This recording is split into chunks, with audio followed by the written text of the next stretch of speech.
Good afternoon. एक बार फिर मैं तारेंद्र बेले आप सभी के सामने शिखर एकेडमी के प्लेटफॉर्म पर उपस्थित हूं और आप सभी का स्वागत करता हूं शिखर एकेडमी इंदौर के इस यूट्यूब चैनल, इस एप्लीकेशन पर, इस ऑनलाइन प्लेटफॉर्म पर आप सभी का स्वागत करता हूं। और जैसा कि आप सभी को पता ही है, मेरा इंट्रोडक्शन आप जान ही चुके हैं। जैसा कि आप सभी को पता है कि मैं आपके लिए पटवारी की क्लासेस में आपको कंप्यूटर पढ़ाने के लिए आप रोज़ इसी समय पर हम लोग मिलते हैं। और हम लोगों की 3 क्लासेस हो भी गई है, आज चौथी क्लास है। 3 क्लासेस में हम लोगों ने क्या क्या पढ़ा, ये सारी चीज़ें आप भली भांति जानते ही हैं। और आप जैसा कि पूछते हैं कि कंप्यूटर की ये क्लासेस सर हम लोगों को कहाँ कहाँ मददगार होगी, तो मैं आपको हर क्लास में बताता हूँ कि पटवारी में तो आप लोगों के लिए मददगार होगी ही, क्योंकि ये जो क्लासेस है वो पटवारी के लिए ही हम लोगों ने बनाई हैं। इस क्लास पटवारी के सिलेबस के अनुसार ही हम लोग इस क्लास को बना रहे हैं। लेकिन और सर कहाँ कहाँ ये हम लोगों को मददगार होगी, तो ये आप लोगों को व्यापम के सभी एग्ज़ाम, क्या बात कर रहे हैं सर आप? जी हाँ, व्यापम के जितने भी एग्ज़ाम व्यापम कंडक्ट कराता है, MPSI हो, चाहे मध्य प्रदेश फॉरेस्ट हो, कांस्टेबल हो, चाहे JLSI हो, चाहे सब इंजीनियर जो अभी फॉर्म आए हुए हैं, तो सब इंजीनियर के क्लासेस, सब इंजीनियर के जो एग्ज़ाम्स हैं, इसमें भी हमारे लिए ये जो क्लासेस है कंप्यूटर की, वो मददगार होगी। ठीक है सर, हम आपकी बातें मान लेते हैं। तो आज कौन सी क्लास है हमारी? तो आज हमारी 4th क्लास है। और आज हम लोग क्या देखने वाले हैं? तो आज हम लोग देखने वाले हैं कि नेक्स्ट जनरेशन कंप्यूटर्स क्या होते हैं। इसके बारे में हम लोग आज की क्लास में हम लोग नेक्स्ट जनरेशन कंप्यूटर्स के बारे में डिस्कस करेंगे। लेकिन सर इससे पहले हम लोगों ने क्या क्या पढ़ा है, तो लास्ट क्लास के बारे में एक बार हम लोग देख लें कि लास्ट क्लास में हम लोगों ने क्या क्या पढ़ा है।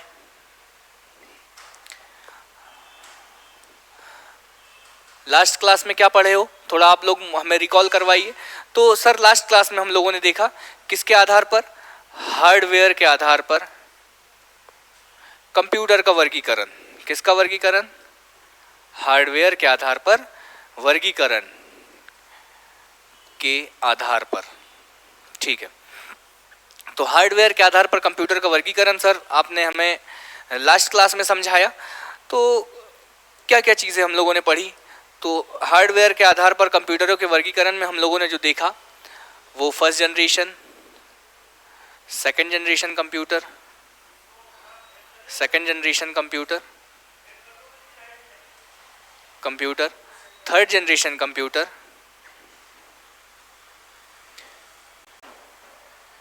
Third generation computer, fourth generation computer और 5th जनरेशन कंप्यूटर। इन सभी के बारे में सर आपने हमें बहुत अच्छे से बताया कि फर्स्ट जनरेशन के कंप्यूटर में क्या इस्तेमाल किया जाता है, सेकंड जनरेशन के कंप्यूटर में क्या इस्तेमाल किया जाता है, किन किन भाषाओं का इस्तेमाल किया जाता है, भंडारण क्षमता कितनी होती है, कितनी इनकी गति होती है, कौन कौन से जो सर्किट है इसमें इस्तेमाल किए जाते हैं, कौन कौन से डिवाइसेस है इसमें इस्तेमाल किए जाते हैं। इन सभी आयामों पर हम लोगों ने लास्ट क्लास में बात करी। तो सर 5th जनरेशन तो हो गया, तो आप अगली जनरेशन को नेक्स्ट जनरेशन क्यों कह रहे हैं? अगली जनरेशन को आप नेक्स्ट जनरेशन कंप्यूटर क्यों कह रहे हैं? 6th जनरेशन लिख देते तो हम लोग समझ जाते कि हाँ, पहली, दूसरी, तीसरी, इसके बाद 5वीं जनरेशन आई और 5वीं पीढ़ी के बाद ऑब्वियसली एक 6th जनरेशन आता। लेकिन आपने बात यहाँ पे लिख रखा है सर, बहुत अजीब लग रहा है कि नेक्स्ट जनरेशन आपने क्यों लिख रखा है। तो मैं आप लोगों को बता दूं कि ऐसे सभी कंप्यूटर्स जिनके ऊपर अभी काम चल रहा है या वैज्ञानिक उनके विकास में लगे हुए हैं, वैज्ञानिक उनकी खोज में लगे हुए हैं, वैज्ञानिक उनके आविष्कार में लगे हुए हैं, ऐसे सभी कंप्यूटर्स को हम लोगों ने नेक्स्ट जनरेशन कंप्यूटर में रखा है। तो सर क्या अभी ये कंप्यूटर बने नहीं हैं? तो बिल्कुल नहीं। कुछ कंप्यूटरों पर काम चल रहा है और कुछ तो सोच है, कुछ वैज्ञानिकों की सोच है कि इस तरीके का कंप्यूटर भी हम बना सकते हैं। तो ऐसे सभी कंप्यूटरों को हम लोगों ने नेक्स्ट जनरेशन कंप्यूटर में रखा है। तो सर ऐसे कितने टाइप्स आप हम लोगों के लिए लेकर आए हैं? तो अभी मेरे को जितने मिल पाए मैंने आप लोगों के लिए 4 लेकर आया हूँ कि नेक्स्ट जनरेशन कंप्यूटर में हम लोगों को कितने कंप्यूटर पढ़ने हैं? तो 4 कंप्यूटर पढ़ने हैं। ज़्यादा डिटेल में हम लोग नहीं पढ़ पाएंगे क्योंकि डेटा है ही नहीं। आप समझ रहे हैं, अभी इन पर काम चल रहा है। जब तक ये मार्केट में नहीं आ जाते तब तक इनके बारे में फुल एनालिसिस करना संभव नहीं है। तो जितनी भी जानकारी है तो हम लोगों को बेसिक्स हम लोगों को थोड़ा बहुत पता होना चाहिए। सबसे पहला क्वेश्चन इस स्लाइड में सर क्या बनेगा, तो पहला ही क्वेश्चन आप लोगों को स्लाइड में जो बनेगा कि बताइए निम्न में से कौन सा कंप्यूटर नेक्स्ट जनरेशन कंप्यूटर या आने वाली पीढ़ी का कंप्यूटर है। ऑप्शन रहेगा सुपर कंप्यूटर, दूसरा ऑप्शन रहेगा पर्सनल कंप्यूटर, तीसरा ऑप्शन रहेगा लैपटॉप, चौथा ऑप्शन रहेगा आपके पास कि बताइए टैबलेट। इन सब चीज़ों में कौन सा कंप्यूटर है जो नेक्स्ट जनरेशन कंप्यूटर है। तो इन चार ऑप्शनों में से अगर आपको कुछ मिलता है,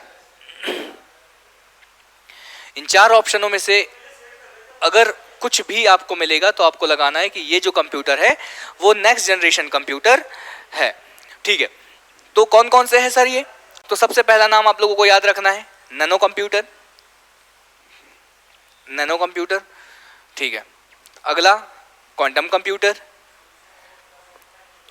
उसके बाद जो तीसरा है वो है डीएनए कंप्यूटर।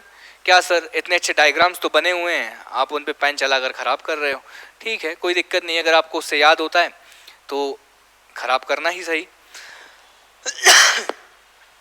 तो चार टाइप सर आपने बताए, nano computer, quantum computer, DNA computer और केमिकल कंप्यूटर। इनको भी हम लोग बहुत अच्छे से डिस्कस करने वाले हैं। जितना भी डेटा हो सका मैं आप लोगों के लिए लेकर आया हूँ, तो सबके बारे में थोड़ी थोड़ी इन्फॉर्मेशन हम लोग देख लेंगे। तो सबसे पहला नैनो कंप्यूटर, तो सर क्या स्पीड के आधार पर इनको नैनो बोल रहे हैं, तो बिल्कुल नहीं, क्योंकि सर आपने तो बताया कि थर्ड जनरेशन के जो कंप्यूटर थे उनकी स्पीड जो थी वो नैनोमीटर में थी, 10⁻⁻⁹ में थी।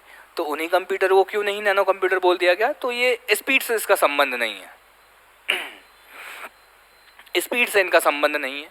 स्पीड तो इतनी होगी इसकी कि आप गिनती नहीं कर सकते, इतने तेज ये चलेंगे।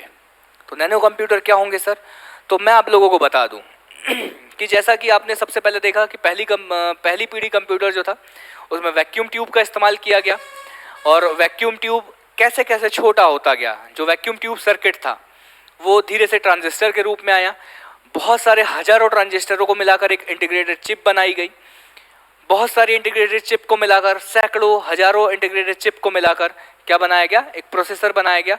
और जैसे जैसे ये विकास क्रम चलता गया वैसे वैसे कंप्यूटर का जो आकार है एक रूम से एक पर्सनल कंप्यूटर, मतलब एक हाथ में लेकर चलने वाले कंप्यूटर के रूप में इनका विकास हो गया। तो सर क्या इसमें और, तो हाँ, इन प्रोसेसर या इन इक्विपमेंट या हम लोग इनको जो भी बोल रहे डिवाइसेस है, इनका आकार को छोटा किया जाएगा।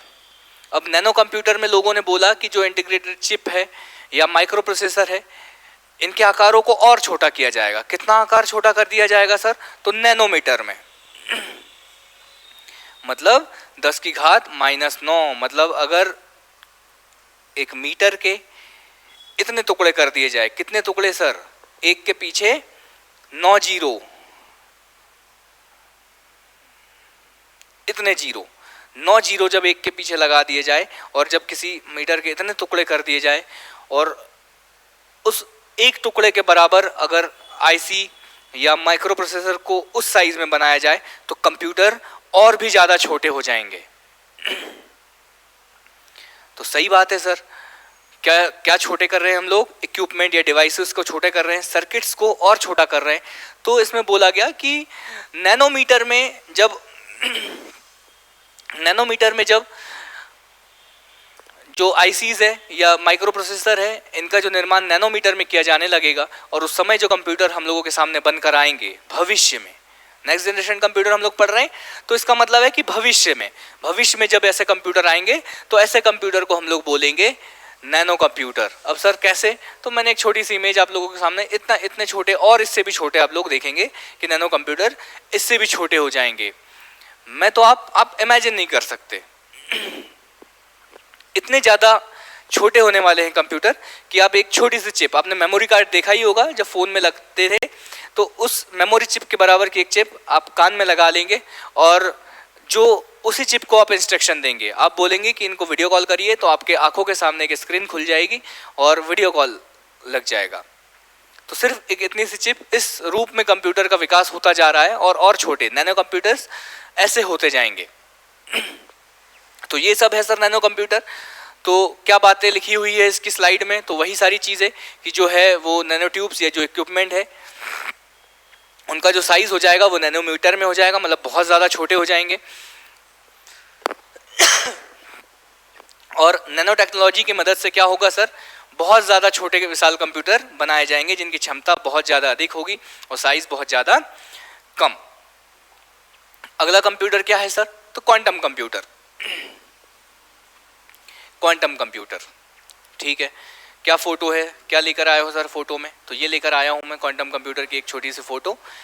आप लोग देख सकते हैं कि इस प्रकार का होता है क्वांटम कंप्यूटर। अभी इसके ऊपर काम चल रहा है, निर्माण हुआ नहीं है, लेकिन फिर भी गूगल से मैंने फोटो उठाकर आप लोगों के लिए ले आया हूँ। क्या बात है सर, तो क्वांटम सिद्धांत जब आप फिजिक्स पढ़ते हैं, जब हम फिजिक्स का जो फिजिकल वाला भाग पढ़ते हैं, तो उसमें एक सिद्धांत होता है क्वांटम सिद्धांत, जिसमें हम लोग इलेक्ट्रॉनों की गति के बारे में पढ़ते हैं, न्यूट्रॉन या परमाणुओं की कक्षाओं के बारे में पढ़ते हैं। तो उसमें इलेक्ट्रॉनों की गति के बारे में पढ़ते हैं कि इलेक्ट्रॉन की कितनी गति होती है। तो उसी के आधार पर एक कंप्यूटर का निर्माण किया जा रहा है। क्या कहा जा रहा है कि इलेक्ट्रॉन जब अपनी कक्षा में गति करता है, इलेक्ट्रॉन जो है जब अपनी कक्षा में गति करता है, तो उसकी गति को जो है वो 0 और 1 के रूप में गिना जा सकता है, ठीक है। जब वो भ्रमण करता है तो उन्होंने कहा कि उसकी जो स्थिति है उसको 0 और 1 के रूप में हम लोग उसे गिन सकते हैं, और इसी क्षमता का इस्तेमाल करके, ठीक है, मानव के मस्तिष्क से भी तेज जब इलेक्ट्रॉन की गति को इस रूप में गिना जाएगा, तो वैज्ञानिकों का कहना है कि मानव का जो मस्तिष्क है, हमारा जो मस्तिष्क है, ये जितनी स्पीड से सोच पाता है किसी चीज़ को या किसी मैसेज को पहुंचा पाता है, या कोई कार्य ये जितनी तेजी से कर पाता है, तो मानव के मस्तिष्क से भी अधिक तेज प्रोसेस करने वाला, काम करने वाले कंप्यूटर का निर्माण किया जा सकेगा, और उसी कंप्यूटर को हम लोग बोलेंगे क्वांटम कंप्यूटर, ठीक है। इतना ही डेटा आप याद रखना कि क्वांटम कंप्यूटर क्या है, तो क्वांटम सिद्धांत पर काम करेगा, इतनी सी बात, ठीक है। कैसे कंप्यूटर बनाए जाएंगे, तो मानव के मस्तिष्क से भी तेज चलने वाले कंप्यूटरों को बनाया जाएगा, ठीक। इसके बाद क्या है सर, तो इसके बाद है DNA computer. Next generation computer में जो तीसरा है वो है डीएनए कंप्यूटर। ये कैसा है सर, तो ऐसा कहा जाता है कि वैज्ञानिक अभी काम कर रहे हैं किस पर, डीएनए और प्रोटीन, ठीक है। डीएनए या प्रोटीन का प्रयोग करके डेटा को संरक्षित और प्रोसेस करने पर काम चल रहा है कि डीएनए और या प्रोटीन का इस्तेमाल करके कंप्यूटर का निर्माण किया जाएगा जो कि डेटा को है वो संरक्षित रखेगा और उसको प्रोसेस भी कर पाएगा, ठीक है। तो इस प्रकार के कंप्यूटर के ऊपर अभी काम चल रहा है। और क्योंकि जैव पदार्थ डीएनए या प्रोटीन हम लोग बोले तो ये एक जैव पदार्थ है, और इन जैव पदार्थों के प्रयोग से किसी कंप्यूटर का निर्माण हो रहा है, इसी वजह से इसको बायो कंप्यूटर भी कहा गया, ठीक है। बायो कंप्यूटर इस प्रकार से आपको लोगों को दिखेगा।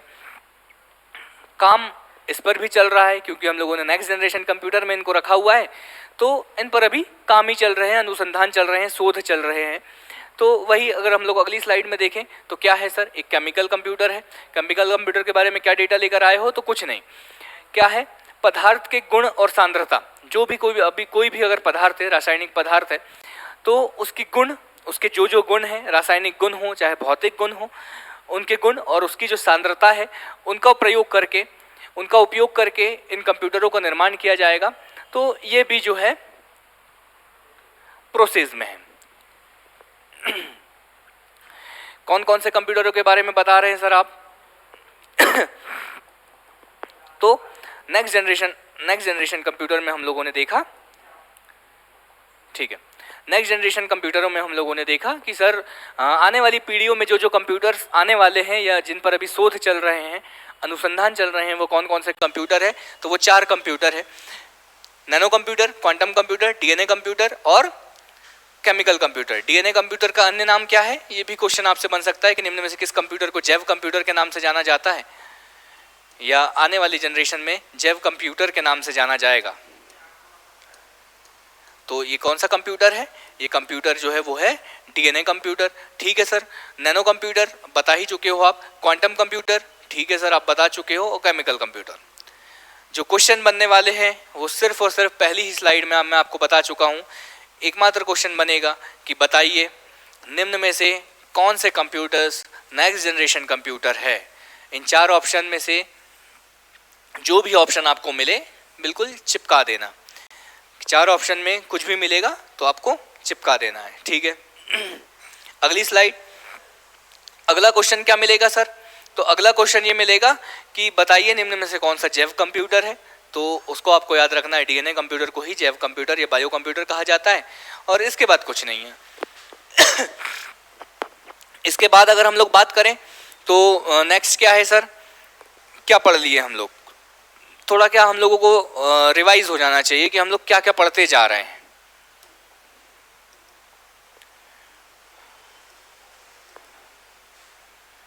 हम लोगों को पता होना चाहिए कि हम लोग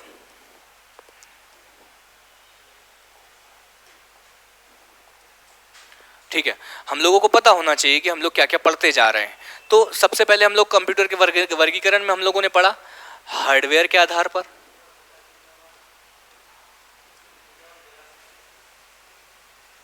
ठीक है। हार्डवेयर के आधार पर हम लोगों ने पढ़ा 5 टाइप के, और प्लस में एक हम लोगों ने नेक्स्ट जनरेशन कंप्यूटर पढ़ लिया।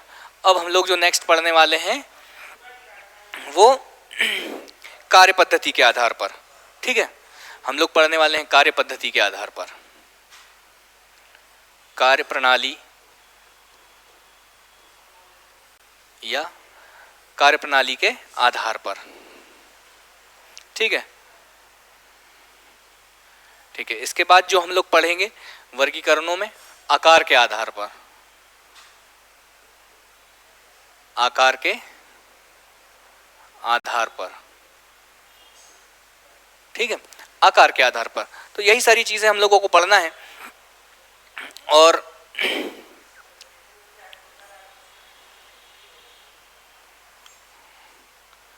ठीक है, ये सारी चीजें हम लोगों को पढ़ना है। कहाँ पे आ गए हम लोग? कहाँ तक पढ़ लिए थे? ठीक है, केमिकल कंप्यूटर हम लोगों ने पढ़ लिया सर। केमिकल कंप्यूटर के बाद ये सारी चीज़ें हम लोगों को पढ़ना है कि कार्य पद्धति के आधार पर कंप्यूटर को कितने भागों में बांटा गया। तो कार्य पद्धति के आधार पर कंप्यूटर को 3 भागों में बांटा गया। कौन कौन से भाग है सर? तो यहाँ पर हम लोगों को पढ़ना है कि एनालॉग कंप्यूटर क्या होते हैं, डिजिटल कंप्यूटर क्या होते हैं, और जब एनालॉग और डिजिटल को दोनों को मिलाकर एक कंप्यूटर बनाया जाता है जिसे हाइब्रिड कंप्यूटर कहा जाता है, तो ये क्या होते हैं? तो हाइब्रिड कंप्यूटर बेसिकली वो होते हैं जिसमें दोनों गुण पाए जाएंगे। किसके किसके? एनालॉग कंप्यूटर के भी गुण पाए जाएंगे और डिजिटल कंप्यूटर के भी गुण पाए जाएंगे, ठीक है। नेक्स्ट, ठीक है, नेक्स्ट एनालॉग कंप्यूटर के बारे में हम लोग जानते हैं कि एनालॉग कंप्यूटर क्या होते हैं, कौन कौन सी इनमें खासियत होती है और किस प्रकार से इनको डिस्क्राइब किया गया, ठीक। तो एनालॉग कंप्यूटर, अब डेटा जो होता है वो 2 प्रकार का होता है, ठीक है। डेटा जो होता है वो 2 प्रकार का होता है, एक तो एनालॉग डेटा होता है और एक दूसरा जो होता है वो डिजिटल डेटा होता है। तो इसमें अगर हम लोग ग्राफ के रूप में बताएं तो ये डिजिटल डेटा के रूप में ये है कि आपसे अगर कोई पूछे कि कितना टाइम हुआ तो उसने लिख दिया कि 1:02 हो गए सर। कितना हो गया? 1:02 हो गए सर। तो अगर ऐसा साफ साफ अगर आप लोगों को दिखे कि डिजिट के रूप में अगर कुछ दिखे तो ये हो गया आपका डिजिटल डेटा, ठीक है। तो अगर आप लोगों को जो आउटपुट है वो डिजिटल रूप में अगर आप लोगों को मिलता है, या ये ऐसा कोई कंप्यूटर जो डिजिटल रूप में इनपुट लेता है और डिजिटल में ही आउटपुट भी देता है, तो वो सभी कंप्यूटर डिजिटल होते हैं। लेकिन सर एनालॉग क्या होते हैं? तो एनालॉग में डिजिटल रूप में कुछ नहीं होता, नंबर के रूप में कुछ नहीं होता, इसमें जो होता है वो ग्राफ के रूप में, ठीक है। डेटा इस तरीके से दिया जाता है, ठीक है, और आउटपुट इनपुट ऐसे इस ग्राफ के रूप में दिया जाता है। तो इनपुट जब इस ग्राफ के रूप में दिया जाता है तो आउटपुट भी हम लोगों को ऐसा मिलता है। तो सर इसमें तो कुछ समझ ही नहीं आ रहा कितना टाइम हुआ कितना नहीं हुआ। तो यही तो कहा जाता है कि जो साधारण हम लोगों के घरों की जो घड़ियां होती है, आप बाइक चलाते होंगे तो बाइक में जो कांटा रहता है इस तरीके का, ठीक है, यहाँ पर एक कांटा रहता है ऐसे, ठीक है, यहाँ लिखी होती है 10 की स्पीड, 20 की स्पीड, 30 की स्पीड, 100 की स्पीड। ठीक है, हर बाइकर का 100 वो होता है, सपना होता है कि वो इस कांटे को यहाँ लेकर आए, 100 की स्पीड में उसे गाड़ी चलाना होता है। तो यहाँ पर डिजिटल रूप में तो नहीं दिख रहा आपको। तो जो बाइक के जो मीटर होते हैं वो भी एनालॉग मीटर या एनालॉग कंप्यूटर का ही उदाहरण होते हैं। एक तरीके से वो एनालॉग कंप्यूटर ही होते हैं। सर हमारी बाइक तो दिखाती है, तो हाँ, आजकल कई बाइकों में डिजिटल मीटर आने लगे। डिजिटल मीटर आने लगे मतलब वो आपके जो स्पीड है, आपकी बाइक की जो स्पीड है वो डिजिटल 1, 2, 20, 30 इस रूप में आप लोगों को दिखाने लगी है। तो बिल्कुल जो वाहन की जो गति है वो उसमें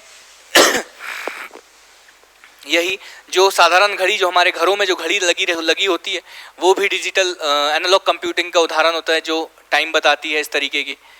ऐसी जो हमारे लोगों के घर में दीवार घड़ी जो होती है वो भी एनालॉग कंप्यूटिंग का उदाहरण है। ठीक है, तो ये सारी चीज़ें आप लोगों को याद रखना है कि आप जो भी मशीन इस्तेमाल कर रहे हैं कैलकुलेशन करने के लिए, वो सभी कंप्यूटर का ही उदाहरण होते हैं, फॉर्म अलग अलग होता है। तो आप लोगों को याद रखना है कि एनालॉग कंप्यूटिंग का उदाहरण क्या है। तो एनालॉग कंप्यूटिंग का उदाहरण है साधारण घड़ी, वाहन में जो लगे हुए मीटर होते हैं, ये सब एनालॉग कंप्यूटिंग का उदाहरण है। तो क्वेश्चन क्या बनेगा सर? क्वेश्चन जो लास्ट लाइन में लिखा हुआ है, जो स्टार लगा हुआ है, वही है। क्या है कि निम्न में से क्या एनालॉग कंप्यूटिंग या एनालॉग कंप्यूटर का उदाहरण है? तो आप लोगों को याद रखना है घड़ी जो हम लोगों को डिजिटल रूप में ना कोई डेटा प्रदान ना कर पाए, तो वो एनालॉग कंप्यूटिंग का उदाहरण है। जो हमारे बाइक का मीटर है वो एनालॉग कंप्यूटिंग का उदाहरण है। नेक्स्ट क्या होते हैं सर डिजिटल कंप्यूटर? तो डिजिटल कंप्यूटर के बारे में हम लोग देखें तो मैंने बताया ही आपको कि ये बाइनरी सिस्टम के ऊपर काम करते हैं, मतलब आपको डिजिटल रूप में डेटा देते हैं। ठीक है, बाइनरी सिस्टम के ऊपर काम करते हैं, डिजिटल रूप में आप लोगों को डेटा प्रदान करेंगे। जैसे अगर हम लोग किसी से पूछे कोई घड़ी, आजकल तो डिजिटल वॉच ही क्यों बोलते हैं हम लोग, स्मार्ट वॉच या डिजिटल वॉच कहते हैं, क्योंकि वो डिजिटल रूप में आप लोगों को टाइम दिखाता है। कैसे टाइम? तो ऐसे अगर कोई किसी से आप पूछो कि सर कितना टाइम हो रहा है, तो अगर वो कंप्यूटर आपको 2:05 इस तरीके से दिखाए, तो ये डिजिटल कंप्यूटर हो गया। ठीक है, डिजिटल कंप्यूटर के उदाहरण इसी तरीके से आप मान सकते हो इनको। जो पर्सनल कंप्यूटर होते हैं वो डिजिटल कंप्यूटर ही होते हैं, हर तरीके से डेटा देता है आपको। ठीक, बाइनरी सिस्टम का उपयोग किया ही जाता है, सीधी सी बात है, कुछ चीज़ें नहीं है इसमें। गति इनकी तीव्र होती है, किससे? एनालॉग कंप्यूटर से अधिक तीव्र होते हैं, या इनकी स्पीड बहुत ज़्यादा होती है, और बाकी कुछ जानने लायक है नहीं। हाइब्रिड कंप्यूटर के बारे में मैंने आप लोगों को बता ही दिया हूँ कि जब ऐसे कंप्यूटर जिनमें डिजिटल कंप्यूटर और एनालॉग कंप्यूटर दोनों के गुण पाए जाते हैं, और दोनों को मिलाकर जब एक नए कंप्यूटर का आविष्कार किया गया या निर्माण किया गया, तो ऐसे कंप्यूटरों को हाइब्रिड कंप्यूटर कहा जाता है। ठीक है, ऐसे कंप्यूटर का इस्तेमाल कहाँ? तो आप लोगों ने देखा होगा अस्पतालों में या रक्षा क्षेत्र में, विज्ञान क्षेत्र में। ठीक है, तो आप लोगों ने अगर रक्षा क्षेत्र तो नहीं देखा आप लोग, क्योंकि डिफेंस से बिलोंग नहीं करते, तो अस्पतालों में, हॉस्पिटलों में आप लोगों ने ज़रूर देखा होगा कि कुछ मशीनें लगी होती हैं जो हार्ट बीट को इस तरीके से मापती है कि ऐसे ऐसे ऐसे ऐसे ऐसे कुछ चल रही होती है हार्ट बीट, ऐसे ऐसे ऐसे, भगवान करे किसी की ऐसे सीधी ना हो लेकिन हार्ट बीट को जब वो दिखाने वाली जो मशीन होती है वो इस तरीके से दिखाती है। ठीक है, तो वहाँ नीचे डेटा भी चल रहा होता है। तो ये जो होता है हाइब्रिड कंप्यूटर होता है। ये एनालॉग डेटा है। ठीक है, बाकी आप लोगों को डिजिटल डेटा भी वो प्रोवाइड करता है। इसी वजह से ऐसे कंप्यूटर को हाइब्रिड कंप्यूटर कहा जाता है। ठीक है, इसके बाद अगर हम लोग बात करें कि इसके बाद क्या है सर, तो इसके बाद आकार और कार्य के आधार पर कंप्यूटरों को वर्गीकृत किया गया है। ठीक है, तो आकार के आधार पर कंप्यूटर को कितने भागों में वर्गीकृत किया गया सर? तो आकार के आधार पर कंप्यूटरों को 5 भागों में बांटा गया। अब ये कौन कौन से हैं इन सभी को सर जानना है हमें। तो ये कौन कौन से कंप्यूटर है? तो ये कंप्यूटर है, सबसे पहला कंप्यूटर हम लोग देखेंगे मेन फ्रेम कंप्यूटर क्या होता है। ये देखो, सबसे पहला कंप्यूटर हम लोग देखेंगे कि मेन फ्रेम कंप्यूटर क्या होता है। दूसरे कंप्यूटर के बारे में अगर हम लोग बात करें तो मिनी कंप्यूटर्स क्या होते हैं। ठीक है, फिर देखेंगे कि एम्बेडेड कंप्यूटर क्या होते हैं, फिर देखेंगे माइक्रो कंप्यूटर क्या होते हैं, और उसके बाद हम लोग देखेंगे कि सुपर कंप्यूटर्स क्या होते हैं। ठीक है, इन सब चीज़ों के बारे में डिटेल में हम लोगों को स्टडी करना है। और लेकिन उससे पहले मैं आप लोगों को बता दूं कि माइक्रो कंप्यूटर के भी भाग मैंने आप लोगों को बताया कि माइक्रो कंप्यूटर के उदाहरण कौन कौन है। तो माइक्रो कंप्यूटर्स में भी हम लोगों को जो चीज़ें पढ़नी है, सबसे पहले पर्सनल कंप्यूटर पढ़ना है। ठीक है। उसके बाद वर्क स्टेशन पढ़ना है कि माइक्रो कंप्यूटर में वर्क स्टेशन कैसा होता है, पर्सनल कंप्यूटर क्या होता है, नोटबुक या लैपटॉप क्या होते हैं, देखा ही होगा आपने, उनके बारे में पढ़ना है। नेटबुक क्या होती है, उनके बारे में पढ़ना है। टैबलेट कंप्यूटर, जो टैबलेट आजकल घरों में पढ़ाई के लिए इस्तेमाल किया जाता है या वेब सीरीज़ लोग देखने के लिए इस्तेमाल करते हैं, तो उन टैबलेट कंप्यूटर कैसे होते हैं, किस प्रकार के होते हैं, उनको माइक्रो कंप्यूटर ही बोला जाता है। पॉम टॉप क्या होता है, और स्मार्टफोन्स, जो आप लोग स्मार्टफोन यूज़ कर रहे हैं, जो आप लोग ये देखिए ये जो स्मार्टफोन है ये भी एक माइक्रो कंप्यूटर का एग्जाम्पल है। ठीक है, टैबलेट होता तो टैबलेट भी दिखाता, लैपटॉप दिखा नहीं सकता क्योंकि यहाँ पर रिकॉर्डिंग चल रही है। तो ये सारे चीज़ जो है वो माइक्रो कंप्यूटर के उदाहरण है। उसके बाद सुपर कंप्यूटर के बारे में भी हम लोग देखेंगे। तो आकार और कार्य के आधार पर वर्गीकरण सर आपने कर दिया। इन सब को हम लोग जब डिटेल में देखेंगे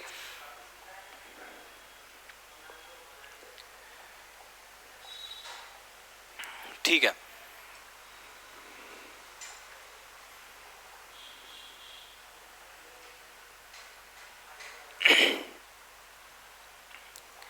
दो सेकंड, चलो ठीक है। फिर हम लोग मेन फ्रेम आकार के आधार पर जो कंप्यूटरों को वर्गीकरण हम लोगों ने किया, उसमें जो पहला टाइप है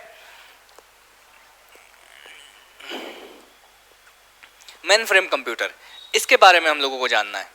ठीक है, कि मेन फ्रेम कंप्यूटर कैसा होता है और क्या क्या इसकी खासियत होती है। तो कुछ भी नहीं होता। क्या है, मेन फ्रेम कंप्यूटर में एक जो बहुत बड़ा जो सिस्टम होता है या एक बहुत बड़ा कंप्यूटर जो होता है वो एकदम सेंटर में रखा होता है, या एक मान के चलिए कि एक सेंटर स्टेशन उसको बोलते हैं हम, कि एक सेंटर में रखा जाता है और बाकी के जो सिस्टम्स होते हैं वो उससे ऐड होते हैं। जो भी काम होता है, जो भी वो सब जो सारे जो कंप्यूटर्स होते हैं उस पर अलग अलग काम हम लोग कर सकते हैं, और उसका जो भी डेटा हो वो मेन जो कंप्यूटर होता है उसके पास पहुंच जाता है। जैसे कि मैं यहाँ पर देखूँ तो ये एक जो है ये एक मेन फ्रेम वर्क स्टेशन या इसको स्टेशन हम लोग बोलते हैं। इससे जो है वो अलग अलग कंप्यूटर्स इससे जुड़े हुए हैं।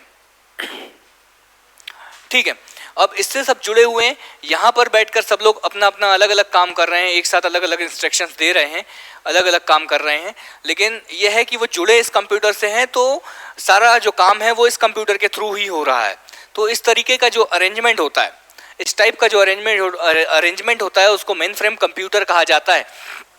मैंने कोशिश करी कि फ़ोटो आप लोगों के लिए लेकर आऊँ, तो इस प्रकार का जो अरेंजमेंट होता है उसको मेन फ्रेम कंप्यूटर कहा जाता है। स्लाइड में क्या लिखा हुआ है, स्लाइड में यही सारी चीज़ें लिखी हुई है कि मेन फ्रेम कंप्यूटर में मुख्य कंप्यूटर एक केंद्रीय स्तंभ के रूप में काम करता है, मतलब सेंटर में एक मुख्य कंप्यूटर रख दिया जाता है, और जो कि क्या करता है, डेटा और अनुदेशों को स्टोर करता है। जो भी उसके पास इंस्ट्रक्शन आता है, जो भी डेटा आता है उसको वो स्टोर करता है। ठीक है, उपयोगकर्ता इससे जुड़ते हैं और केंद्रीय डेटाबेस, इसके पास जो भी डेटा है, जो भी इंस्ट्रक्शन है, इसका इस्तेमाल ये सभी के सब कर पाते हैं। यही चीज़ स्लाइड में बोला, यही चीज़ मैंने आप लोगों को समझाई। अगली बात, क्या सर आकार में बहुत बड़े होते हैं? जैसे कि ये सारी चीज़, ये फ़ोटो आप देखिए, ये मेन फ्रेम कंप्यूटर की फ़ोटो है, तो आकार में बहुत बड़े होते हैं। बिल्कुल सर, फर्स्ट जनरेशन के कंप्यूटर आकार में बहुत बड़े होते हैं, तो वैसे ही क्या सर? तो हाँ, तो आकार में बहुत बड़े होते हैं। स्टोरेज क्षमता बहुत अधिक होती है, क्योंकि जितने भी कंप्यूटर इससे जुड़ रहे हैं, इसके पास जितना भी डेटा है, इसकी स्टोरेज क्षमता बहुत अधिक होती है। तो जो जुड़े हुए कंप्यूटर है इसकी स्टोरेज क्षमता का इस्तेमाल करते हैं, जो भी डेटा इसके पास है उसका इस्तेमाल करके अपना काम करते हैं। ठीक है, गति बहुत तेज होती है सर। बिल्कुल, तो मेन फ्रेम कंप्यूटर से एक बार में कई लोग एक साथ जुड़कर अलग अलग अपना काम करते हैं, इसीलिए इस कंप्यूटर को मल्टी यूज़र कंप्यूटर कहा जाता है। ठीक है, क्या बोला जाता है इस कंप्यूटर को? मल्टी यूज़र कंप्यूटर कहा जाता है। मेन फ्रेम कंप्यूटर, ये सारी चीज़ें मैंने आप लोगों को बताई कि मेन फ्रेम कंप्यूटर क्या है, तो मेन फ्रेम कंप्यूटर यही है। ठीक, एग्जाम्पल आपसे पूछे तो एग्जाम्पल हम लोग देखें कि अगर रेलवे रिजर्वेशन जो होते हैं, तो रेलवे रिजर्वेशन में स्टेशनों पर क्या होता है, एक मेन फ्रेम कंप्यूटर होता है जिसके पास सारा डेटा होता है, वेबसाइट को वो मेंटेन करता है, और आपने देखा होंगे कि बहुत सारे लोग बैठे रहते हैं आप लोगों की टिकट बनाने के लिए, अलग अलग काउंटर पे अलग अलग लोग, और वो सारे एक मेन फ्रेम कंप्यूटर से जुड़े होते हैं सब। जैसे ही आपका रिजर्वेशन होता है तो मेन फ्रेम कंप्यूटर के पास डेटा चले जाता है कि इस सीट नंबर पे S7 सीट जो है, S7 डिब्बे की सीट नंबर 43 जो है वो फलाने व्यक्ति को बुक कर दी गई। तो वो सारा डेटा जो है वो मेन फ्रेम कंप्यूटर पे चले जाता है। जब मेन फ्रेम कंप्यूटर के पास ये डेटा चले जाता है तो मेन फ्रेम कंप्यूटर उसको बुक कर देता है और बाकी सभी व्यक्तियों के पास भी वो डेटा चले जाता है कि अब ये सीट बुक हो चुकी है, तो इस सीट का रिजर्वेशन किसी अन्य व्यक्ति के लिए आप ना करें। ठीक है, तो ये रहा main frame computer. Main frame computer. Next जो मिनी कंप्यूटर है, एम्बेडेड कंप्यूटर है, माइक्रो कंप्यूटर है और सुपर कंप्यूटर है। इनके बारे में जो भी स्टडी है वो हम लोग नेक्स्ट क्लास में करेंगे। आज थोड़ा सा समय की व्यस्तता है, तो इस वजह से आज की क्लास को हम लोग यहीं समाप्त करेंगे। उम्मीद करता हूँ कि आप सभी को ये लेक्चर समझ आया होगा और जो भी डाउट्स होंगे वो आपकी नेक्स्ट क्लास में हम लोग लेंगे। तो यही है, कहाँ से पढ़ेंगे हम लोग? मिनी कंप्यूटर से हम लोग नेक्स्ट क्लास में हम लोग यहीं से हम लोग स्टार्ट करेंगे। तब तक के लिए मैं तारेंद्र बेले आप सभी लोगों से अलविदा लेता हूं या विदा लेता हूं और उम्मीद करता हूं कि आप सभी अच्छे रहेंगे। खुश रहिए, मुस्कुराते रहिए, सदा मुस्कुराते रहिए। बहुत बहुत धन्यवाद।